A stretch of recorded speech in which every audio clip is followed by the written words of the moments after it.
Ahoj moji krásnočky.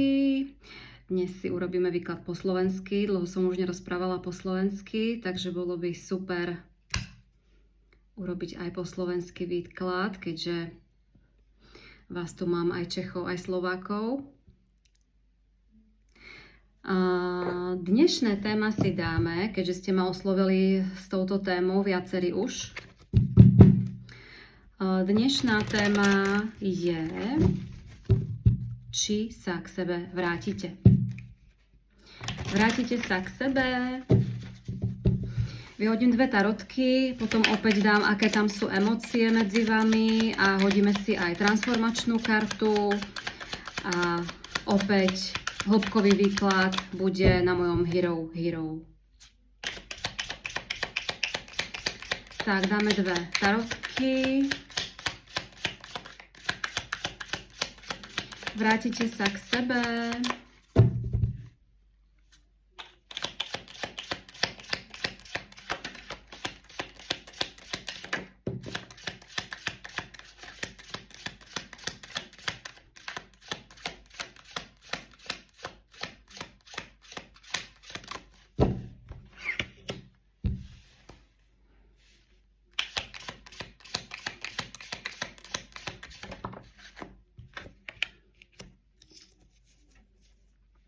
OK.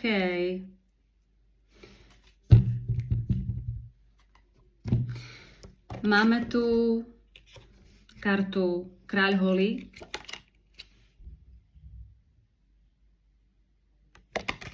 A Kráľ mečov.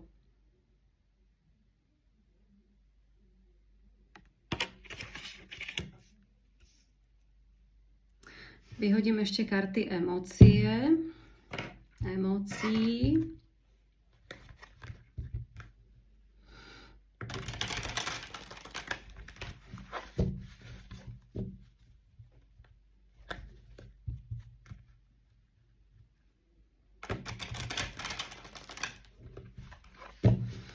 Pravdepodobne, keď ste boli vy dvaja spolu, tak ste mali obaja veľmi kreatívne nápady.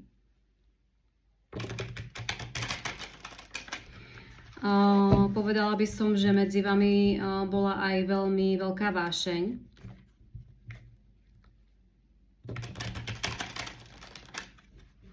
Že ste mali spolu veľmi zaujímavé vízie, až také nadčasové. A vaše konverzácie boli veľmi hlboké.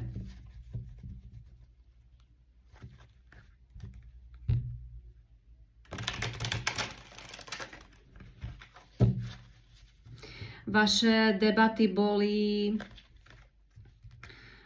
iné, ako ste boli zvyknutí rozvádzať konverzácie s niekým iným. Navzájom ste sa veľmi prekvapovali.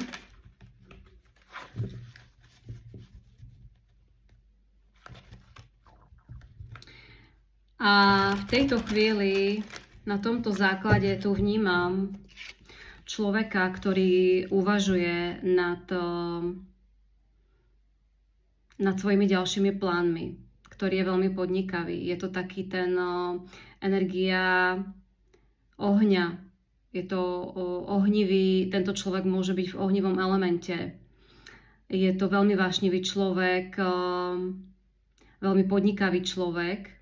V tejto chvíli by som povedala, že aj uvažuje nad tým, akým spôsobom s vami začať komunikovať, lebo je tu aj kráľ komunikácie.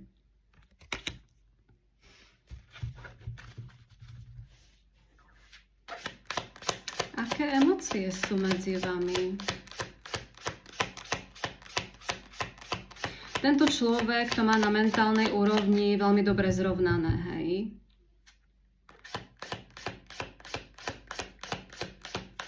Kráľ mečov je aj človek, ktorý žije podľa určitých pravidiel, ktoré mu dávajú zmysel v jeho osobnom životnom posune. A s tým kráľom holí je to energia, ktorá vie rásť, hej, tu na tej palici, ktorú tam kvitnú tie listy. Takže väčšinou to, do čoho sa pustí, tak to má hlbší, veľký zmysel a darí sa mu v tom.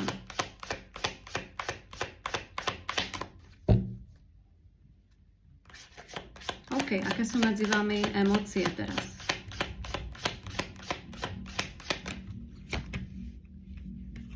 OK.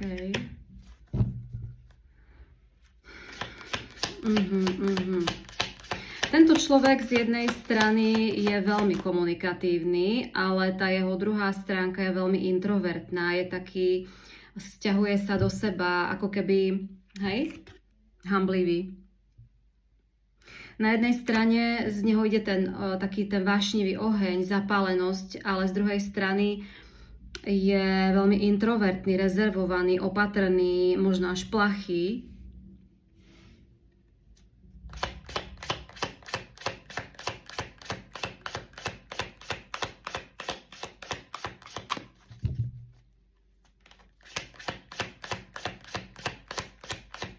Možno sa aj hanbí za niečo.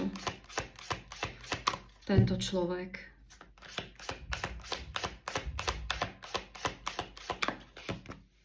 Áno, je tu pocit viny. Hej, stydlivosť, hanbí sa a pocit viny.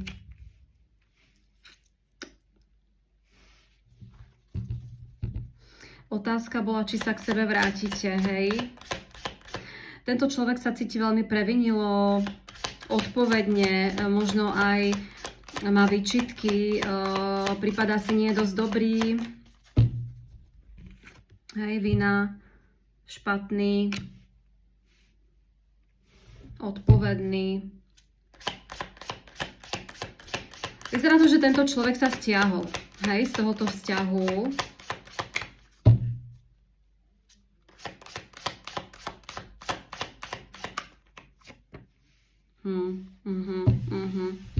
Pochopiteľne. Hej, fakt je tu hanba. Prípada si nehodný, znechutený, možno okolnostmi, ktoré sú v jeho živote. Možno je znechutený tým, ako jednala táto osoba. Ponížený. Pravdepodobne táto osoba je zranená vzhľadom k minulosti, ktorú si zažila, možno v nejakom toxickom, karmickom, nefunkčnom vzťahu.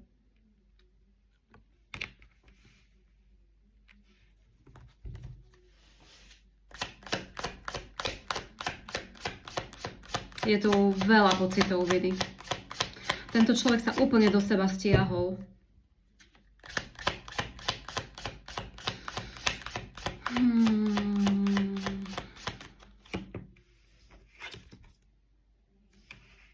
OK.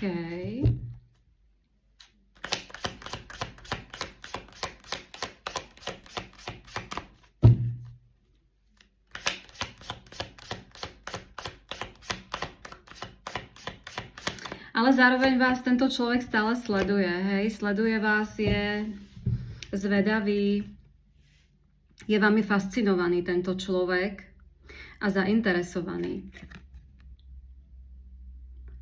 Zvedavosť. Ako keby vás táto osoba sledovala, snažila sa pochopiť, aké úmysly ste s ňou mali, či vaše úmysly boli čisté a v akom ste nastavení teraz aktuálne.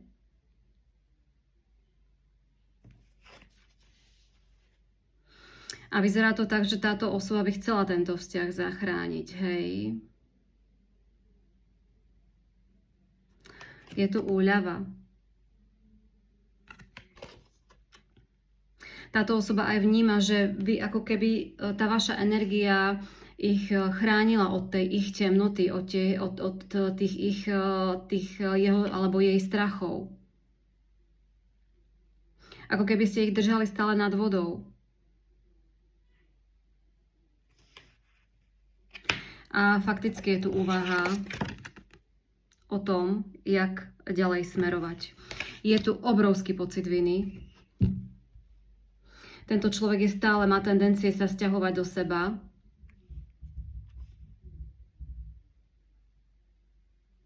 cíti hanbu, pripadá si nehodný, možno fakt bol aj v minulosti znehodnotený, využívaný, ponížený a bojí sa tohoto obrovského zranenia. OK, aká je tu transformačná karta?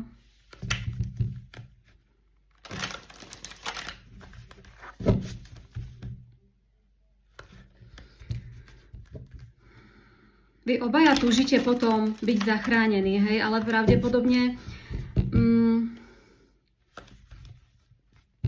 teraz vás celé toto spojenie učí, aby ste každý zachránili hlavne samého seba a dôverovali tomu, čo cítite.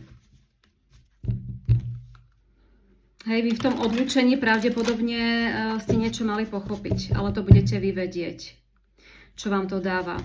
Aké lekcie?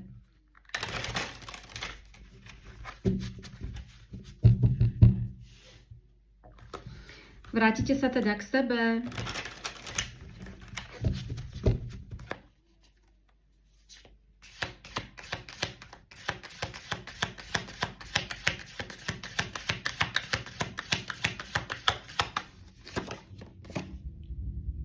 OK. Dám ešte jednu. Prvá transformačná karta padla, karta číslo 20, uvedomenie.